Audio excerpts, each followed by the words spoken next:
Muy buenos días, muy buenas tardes, muy buenas noches, donde quiera que se encuentren. Hoy les voy a estar comentando sobre, y ya cerrando el sistema nervioso, sobre cómo discutir un caso que nos llega a la emergencia, o lo tenemos en sala de hospitalización, o estamos en un hospital de primer nivel, de segundo nivel o de tercer nivel. Donde quiera que nos encontremos y nos llega un paciente con una manifestación neurológica y que por orden de frecuencia, por la morbilidad y mortalidad que hoy se ve en nuestros países, pareciera ser un caso de una enfermedad vasculocerebral.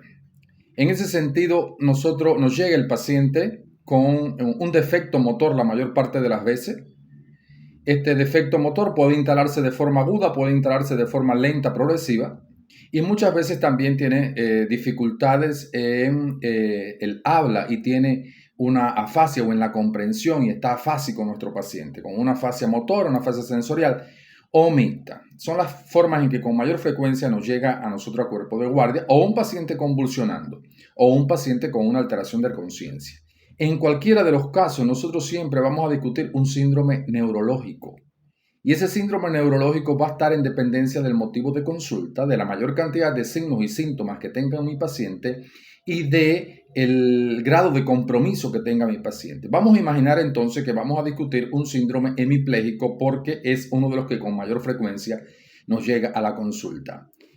En este sentido, cuando vamos a discutir un síndrome hemipléjico, yo siempre recuerdo que en la discusión de síndrome vamos al diagnóstico etiológico, a las causas.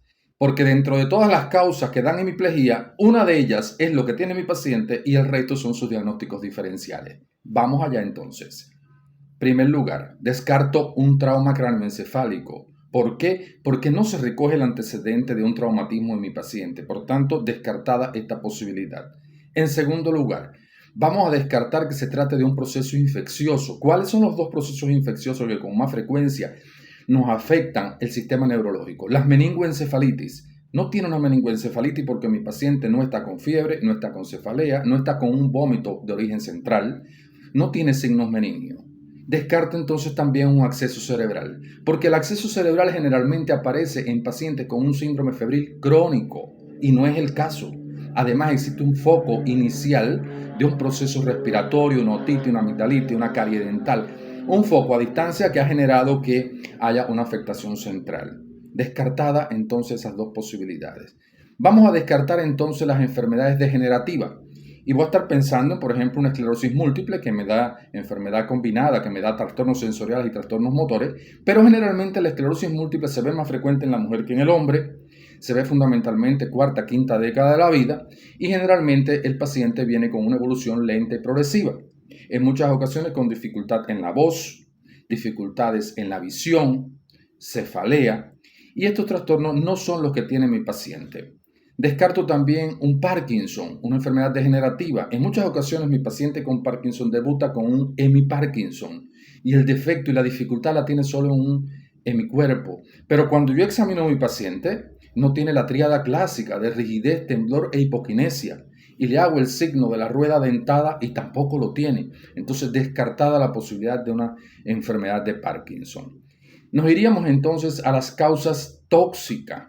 Entonces, en muchas ocasiones es un paciente joven que ha tomado una benzodiazepina y viene con una alteración de la conciencia, pero no se recoge el antecedente. O un paciente que trabaja en una mina, intoxicación por algún metal de estos a nivel de las minas, pero se recoge el antecedente y no es el caso del paciente. Iríamos a las causas metabólicas. Entonces estaría pensando en una hipoglicemia, pero no se recoge el antecedente de que sea un diabético. Por tanto, descarto esta posibilidad y la hipoglicemia, el paciente generalmente se pone pálido, frío, sudoroso. Se conoce el origen de por qué me está haciendo este cuadro. Pero nunca debemos de olvidar esta posibilidad cuando nos llega un paciente con una enfermedad vasculocerebral. Nos estarían ya quedando menos causas capaces de producir un cuadro hemipléjico en mi paciente. Y entonces estaría entrando ya en aquellas causas que son de origen vascular. Y las de origen vascular, yo digo, ¿se instaló de forma lenta o se instaló de forma brusca? Entonces, si se instala de forma lenta y progresiva, tengo dos casos sobre todo. O es un infarto cerebral aterotrombótico que se instala en horas de la noche, ictus del fin de semana, ictus del despertar, y que a medida que progresa va generando el defecto motor o el trastorno neurológico. Y no es el caso. O se trata de un paciente que tiene un infarto lacunar, antecedentes de hipertensión, de diabetes mellitus, y tampoco es el caso. Se instala de forma lenta con sus formas clínicas características del infarto lacunar. Me quedarían las de forma brusca, de instalación súbita, y ahí diría, es una enfermedad, una hemorragia subaracnoidea.